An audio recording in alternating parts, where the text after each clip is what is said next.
चलिए आज सुनते हैं एक कौवे की कहानी। एक जंगल में कौवा रहता था।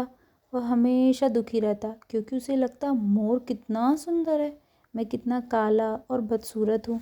भगवान ने मेरे साथ न्याय नहीं किया। एक दिन उसने सोचा क्यों ना मोर के पास जाकर पूछूं वह कितना खुश रहता होगा। वह मोर के पास गया, देखा मयूर वन में कई मोर नाच रहे हैं। लोग उन्हें देखने के लिए आते हैं, फोटो खिंचाते हैं। कौवा बोला, मोर भाई तुम तो बहुत भाग्यशाली हो, तुम्हारी सुंदरता की तो सभी तारीफ करते हैं, तुम ज़रूर बहुत खुश रहते होंगे। मोर धीरे से मुस्कुराया और बोला, भाई बात वैसी नहीं है। कौवा चकित, क्या तुम खुश नहीं हो?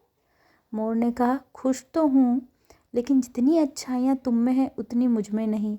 मैं उड़ नहीं सकता, तेज़ी से नहीं चल सकता, ऊंचे ऊंचे पेड़ों पर नहीं बैठ सकता। लोग मुझे पिंजरों में बंद कर लेते हैं। आज़ादी तो तुम में है, मुझ में कहाँ? कौवा हैरान हो गया। लेकिन तुम सुंदर तो हो, मोर ने शांत स्वर में कहा। हर जीव में एक खासियत होती है। अगर मैं अपनी कमियों पर रोता रहूं और तुम्हारी खुशियों को देखूं तो मैं कभी भी आनंद नहीं ले सकता।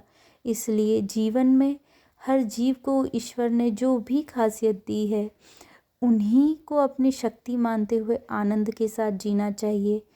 तभी हम अपने जीवन को जी पाएंगे और हमारे जीवन का जो उद्देश्य है उसको पा सकते हैं।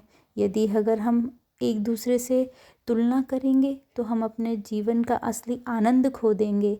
इसलिए हमें हमेशा अपने अंदर की विशेषताओं पे काम करना चाहिए।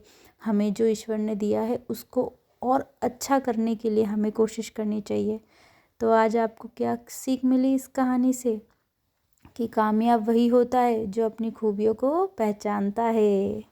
और उस दिन से कौवे ने भी अपनी विशेषताओं को ध्यान में रखते हुए जंगल में कहीं भी कोई घटना हो रही होती तो उसका सर्कुलेशन करता पूरे जंगल में, और अपना जो कार्य था वो बड़े ही आनंद के साथ करने लग गया। इस तरह आप भी, मैं चाहूँगी आप भी अपनी पढ़ाई बड़े आनंद से करें और मज़े से करें और अपने जीवन का आनंद लें, परेशानी और समस्याओं के साथ नहीं।